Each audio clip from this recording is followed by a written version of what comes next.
equality.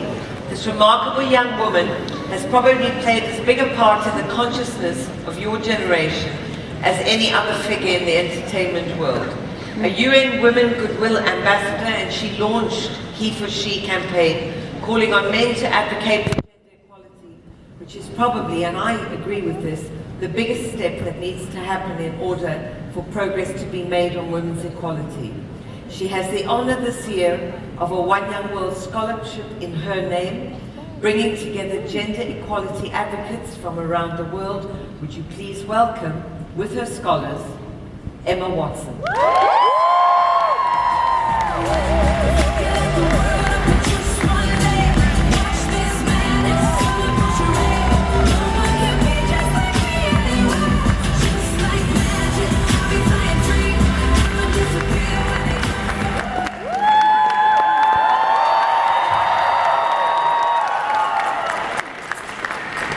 Thank you.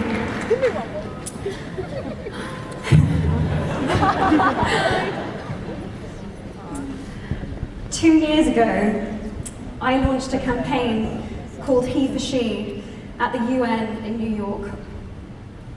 I was very nervous before that speech. The nerves were followed by a tremendous high immediately afterwards and a crashing low a few days after that. My best hopes and my worst fears were confirmed all at once. I had opened Pandora's box to a standing ovation and almost simultaneously a level of critique I had never experienced in my life, and the beginning of what would become a series of threats. The last 2 years have been a baptism of fire, to say the least, where I learned just how little I know and also how much. It was my scary first step as an activist, a word I never imagined that I would use to describe myself. So, reading the applications of activists who applied here for One Young World Scholarships was surprising to me. Here I was, reading the stories of people from nearly 200 different countries from around the world, with experiences that I couldn't even imagine.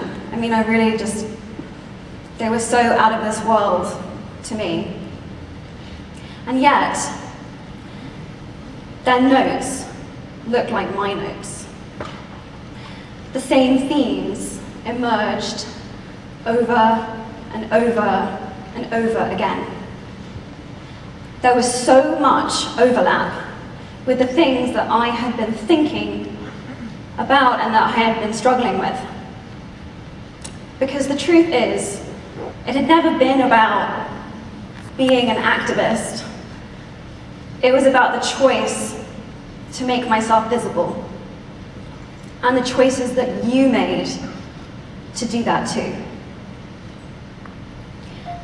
Apart from the significant progress the world has made in the cause for equality, the best thing about the last 2 years has been this: finding people from such disparate experiences and communities that I found that I have something in common with. This is a community of artists, spiritual teachers, dreamers, thinkers, doers, who work together and support each other. For the first time in my life, I found my sisterhood, a brotherhood, however you want to describe it. I found my tribe.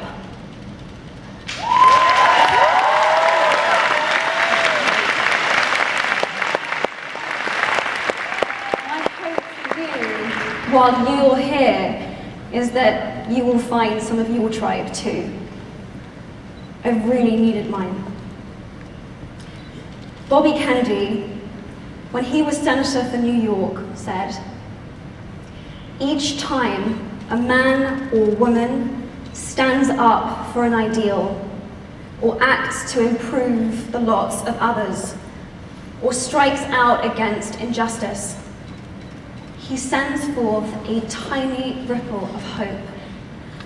And crossing each other from a million different centers of energy, those ripples build a current that can sweep down the mightiest wall of oppression and resistance.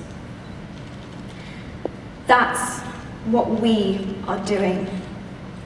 We, the entire spectrum of the feminist movement, are building an unstoppable current for which we need ripples of hope from every age, race, ability, walk of life, from every human experience. I feel gender equality is as important as any of the other goals that we are here to discuss. And actually, if anything, it is even more important because it intersects with every single other issue that we face.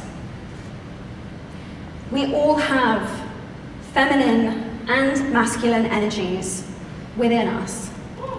And both forces need to be lifted up, respected. They need to work together in order to make the world go round. Each of you are here at One Young World because you do something important. And it is so exciting to see you all come together in one room, because One Young World isn't about saying what each of us individually can do, but what we can do. Working together, supporting and listening to each other. It's in that spirit that I am delighted to introduce 9 activists who are the first recipients of a One Young World Scholarship that I am very honoured to have in my name. They are working to secure real progress towards a gender-equal world, and I hope that their stories will inspire you as much as they have inspired me. In a moment, I'm going to ask them to come onto the stage, but before I do, I want to offer a few statements of my own that I have struggled with and continue to struggle with on a daily basis, but that I have found inspiring. I want to ask you to take a moment. You can keep your eyes closed or keep them open, and ask yourself if these have any truth for you in them. I am willing to be seen. I am willing to speak up. I am willing to keep going. I am willing to listen to what others have to say. I am willing to go forward even when I feel alone. I am willing to go to bed each night at peace with myself. I am willing to be my biggest, bestest, most powerful self. These 7 statements scare the absolute shit out of me. But I know that they are at the crux of it all. At the end of the day, and when all is said and done, I know that these are the ways that I want to have lived my life. I know each one of you probably will have encountered one of these statements in the last 48 hours, and if you have, thank you for being here. I appreciate it. It's truly an honor to be here with you all.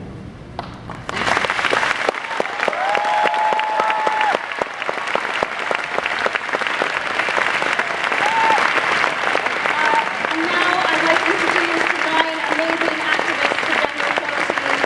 Please welcome Abhinav from Nepal. Abhinav is the co-founder of Green Voyage, It's a sustainable business venture that supports female coffee farmers in Nepal and Costa Rica, including community work on gender equality.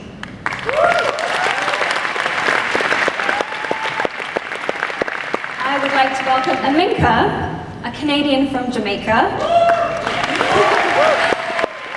Aminka is an intersectional feminist who founded For Us Girls, a community initiative that teaches leadership skills to marginalized girls aged 11 to 17.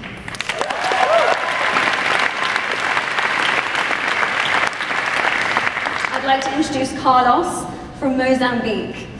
Carlos is an extraordinary gender equality activist who focuses on sexual and reproductive health and is currently working with vulnerable girls aged 10 to 19 who are faced with teenage pregnancy and early marriage.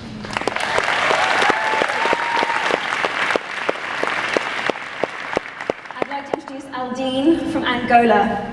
Aldine is a rare woman in a male-dominated maritime industry and works tirelessly to promote the participation of women in traditionally male industries, establishing networks of female solidarity and support.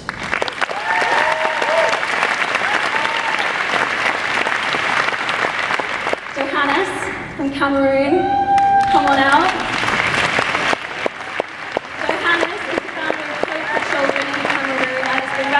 Internationally for his work in helping children, especially girls, get into school and ensuring that once they're there, they have safe and hygienic conditions.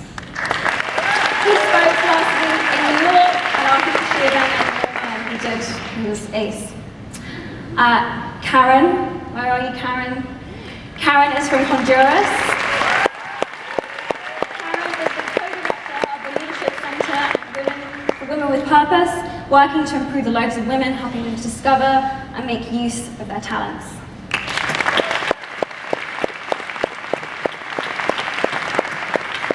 Lena, where are you, Lena? Lena is from Jordan.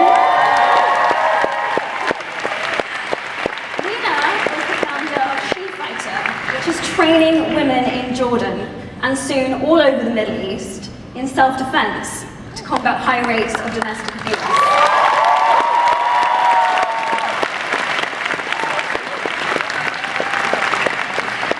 I'd like to introduce you to Mina. She is from Malta.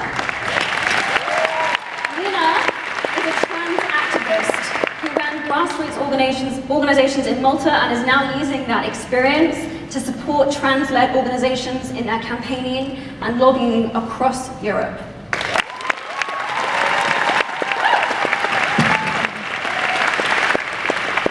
Viola, please come out. Viola is from Albania. Director of the He campaign in Albania, makes me very proud. Through the organization, she founded another organization called Women in Power, which works to empower women and youth. She is also national coordinator for Women's Entrepreneurship Day and works to encourage and support female entrepreneurs. She is also national coordinator for Women's Day and works to encourage and support female social. Yeah, oh, that's a double. She's supporting women in business, which is awesome. Every single one of these activists on this stage challenge stereotypes. And today we're going to hear their stories, why and how they do the amazing work that they do. Lena, get us started. I love your story. Tell us how and why you first formed She Fighter in Jordan.